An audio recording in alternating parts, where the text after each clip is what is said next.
It's now my pleasure to introduce one of our board members, Anne Winblad, who will be introducing David Kirkpatrick.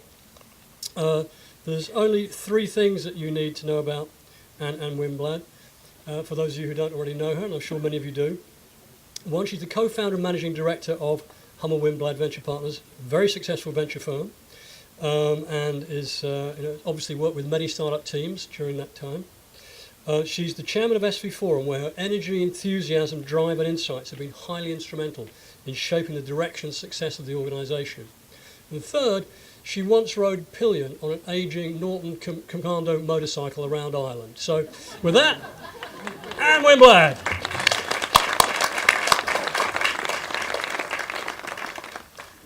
Hello, we're trying to stay on time here, and I think we're doing a pretty good job. As a young boy growing up in Northbrook, Illinois in the 50s, at age 11, David Kirkpatrick found himself packing up and leaving for 2 years in Africa. His father, who worked for Arthur D. Little, had been transferred. Well, he spent most of the time in Nigeria. The last 6 months were in South Africa.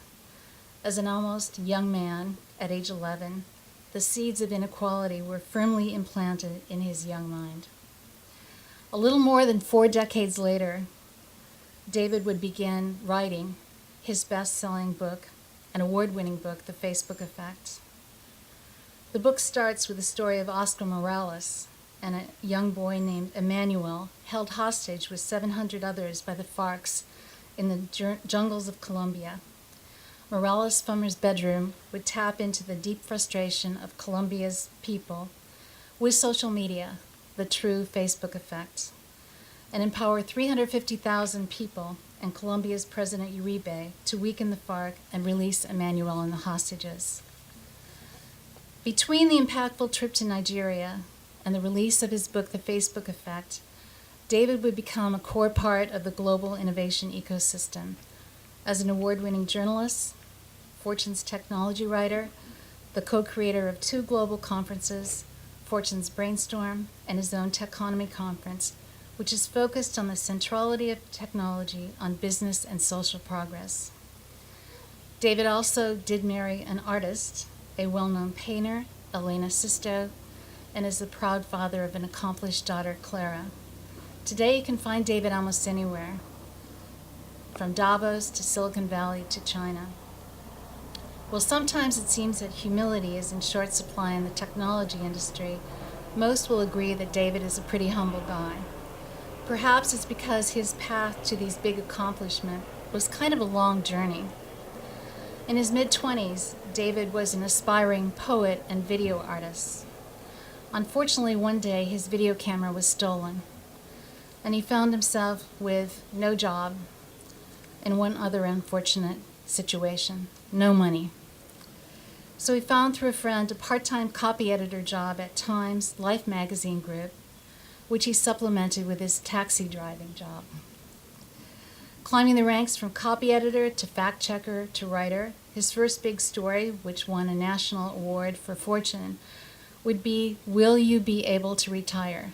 David himself was in his 30s, so if you'd like to reread that article if you're a little older now, he has it available tonight. He covered labor and was the union chairperson of the Newspaper Guild for Fortune, the health effects of video terminals, cell phones and cancer, but for the management group within Fortune, not the technology group. It was not until 1991 when Fortune magazine found itself without a technology writer. Brent Schindler, who is a Visionary Award winner of 2011, had left for Japan. No one seemed to want the job. So David boldly stepped forward with the statement, "If I hate this technology role, can I go back to the management section?" David, the artist, poet, and union supporter, would never look back. Well, he still muses on the thrill of fact-checking. He once had to call Bill Gates and ask if, in fact, he did have dandruff. David had found his passion. SVForum is honored to present a 2012 Visionary Award to David and to thank him for the artistry and impact he brings to the global innovation economy. David.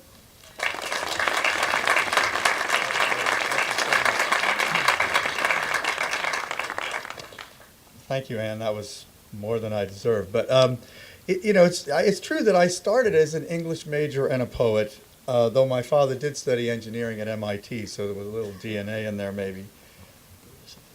Thank you.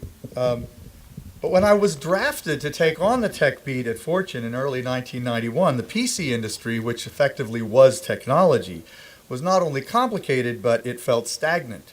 And Japan seemed to be slowly capturing the market for technology. That was the consensus kind of at the time. But unknowingly, I was unleashed, it turns out, just as Windows 3.0 took off and the web was poised to explode. And I started getting excited. And I really identified with the idealism implicit in a number of things that I encountered, notably Microsoft's mantra of a PC on every desk and in every home, which I really took seriously, and I think that Microsoft did and still does as well. And I was surprised that my 60s values were being reinforced by my reporting about technology. Even at the time, computing was really changing business, and there was a process of empowerment and decentralization because of technology in the 90s happening in business.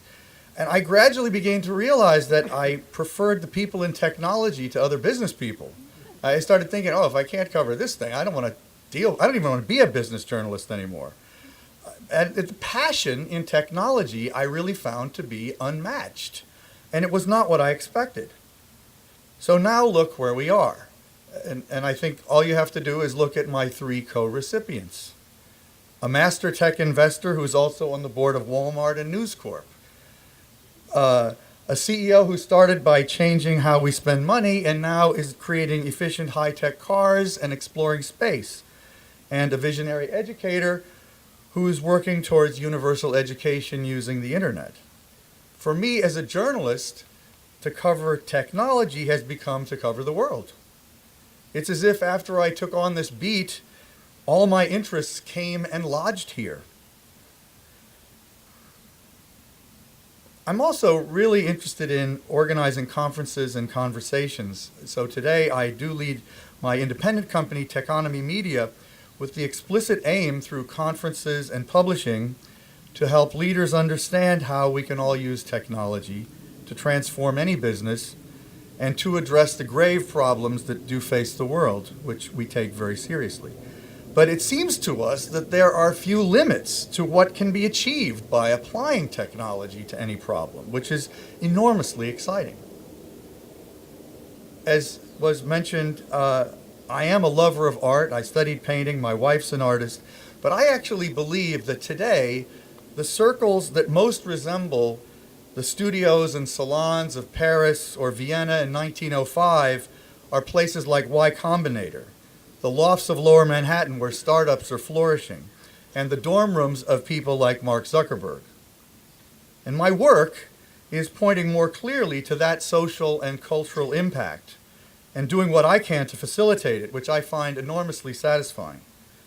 I like to say that programmers are the social revolutionaries of our era, which I really truly believe and I don't think is sufficiently understood. It's one of the reasons I wrote a book about Facebook. But I wanted to briefly touch on something else. An increasingly central part of the story of tech is its impact on financial wealth. I do think that technology, especially mobile devices and social software, is undeniably contributing to a historic, even epical redistribution of wealth and opportunity on a global scale.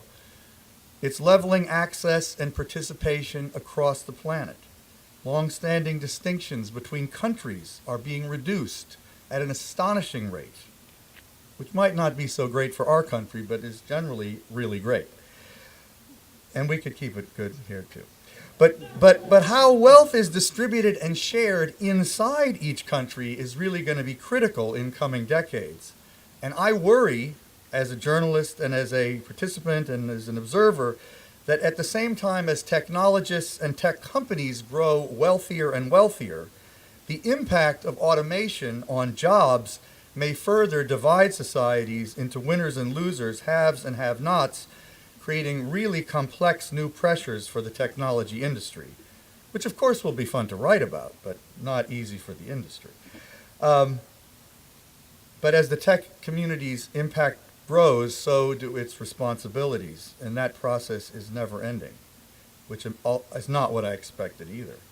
One of the most interesting questions facing the world, in my opinion, is whether the overarching impact of technology today to empower the individual will enable vast numbers of ordinary people to, in effect, create their own jobs, something I know Jim is very interested in. But this is even as jobs created by traditional organizations and industries disappear as more and more tasks become automated. Nonetheless, I am optimistic. And I've felt from my earliest days covering tech that optimism is one of the most essential and even indispensable attributes of this industry, which I think has been implicit in a number of things that have been said here tonight already. And even as we face massive and unpredictable transitions as a result of all your accumulated innovations, I do absolutely feel certain the net outcome for people is going to be radically positive, as it has been. And in my close study of Facebook, I've repeatedly found my optimism reinforced as I came to understand the degree to which that company is conceived and operated explicitly with the aim of furthering that empowerment of individuals. So it's really a privilege to be a historian and occasionally a connector in the midst of the amazing and transformative things that you all do here in Silicon Valley. So thank you so much for giving me a chance to be up here and get this wonderful recognition.